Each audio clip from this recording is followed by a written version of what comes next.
ए कन्या, अरे सुना तड़ू हो। इतना दिन तक कामे करो आइलहु पहले का राज करे के मिल जा हो बोलो। बा मम्मी जी हमनी लाओ तो के फेकल बानी जना। तो चिल्लात काहे बाड़ू? कर देलू तो छोट हो गलू का? अच्छा ये बताइयो नया नया बियाह भइल बा तुम खाली सूते खातिर आइल बड़ी? बताई मम्मी जी वाल बड़ी खाली सूते खातिर?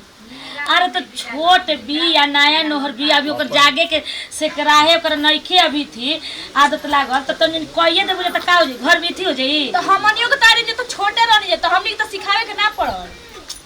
तो ठीक बा सब एके नियन होखेला। अच्छा तो बढ़िया है गुजर जा रही है। हां और चनवा कौन पीटेगा?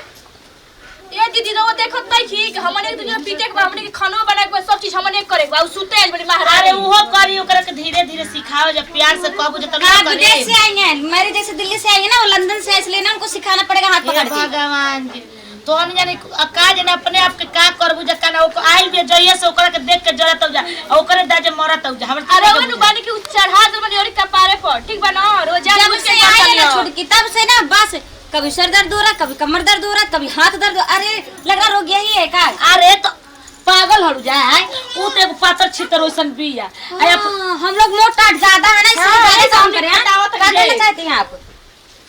हम के ढेर खाते जाओ इसे हाला मत कर जा ओकर हम कह देब त तू खाना बनाई हा आ ऊ बर्तन माजी तू बर्तन माजी है आ ई कुल बहर के काम करी अपन बाहर के काम। हां के करी अब ओकर के बहर के काम कर दे तू बड़ जेठ बड़ तू ही न करबू।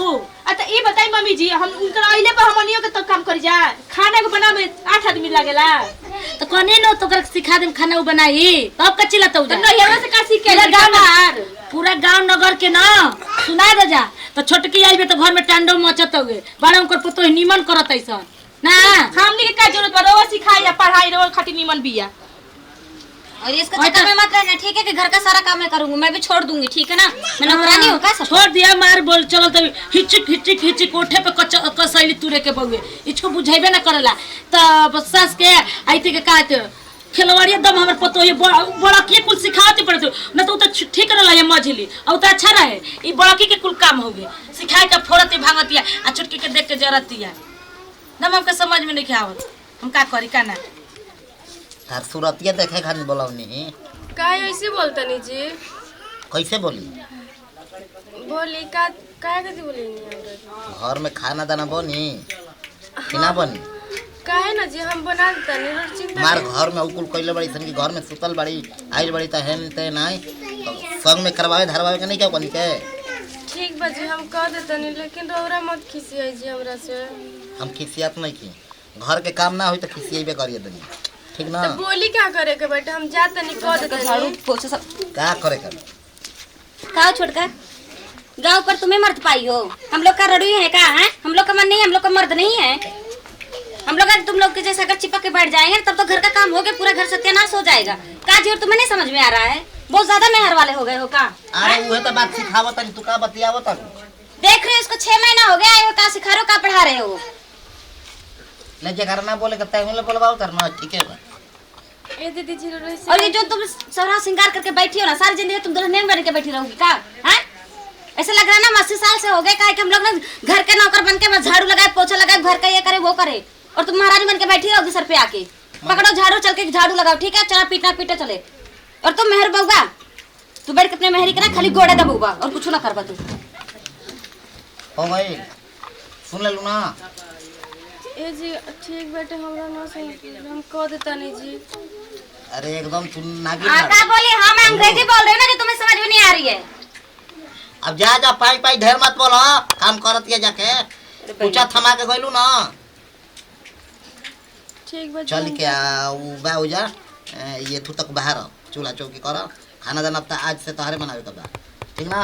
ठीक बा जी हम जातनी। चल चल मैं बाहर जा तो दोनों काहे से के दीदी जी बोलत रहली हमेशा कुछ उ कर फिर भी बोलते रहली तेल ता हर आदमी के कर फिर भी बोलत रहली। अरे अरे ई का करत हो कन्या? अरे मम्मी जी उ झाड़ू लगावत रही हम काहे अब ऊ कहां बैसन हो? उन्होंने हमके बहुत डांटत रही जे कि आइल बड़ी 6 महीना से आइल मारम तो पसरिए जइहन जा खिलवाड़ी लो हम नहीं खिला त काम करवते जा तारा के कल में नु त तारा बैठ के चुपचाप अभी खाए के बा सावा महीना देख ओगर हाड़ी ना छोलू सावा महीना आय अब देख तारा के हम कहत नहीं ऐसन हाथ ना पातर बड़ू आ कुछ हो जाए तो का करसन ओकनी के का करसन मुसर निहन दे ले बैसन मोटो हसन खा खा के हैं हम बानी ना हम कुल देख ले ओकनी के केस आहा इहे उतरल बड़ी रूप के माटी ना कि इनकर देही में इथी लग जाई घून लग जाई का करिए त आ तोहरा दहिया में पिलुआ पड़ल बा त पता से दबे त काम ना करी और हमने काम जा ना करी तोर लइका फैके बा तोहनी के करसन ओकर लइका फैके बा उ करो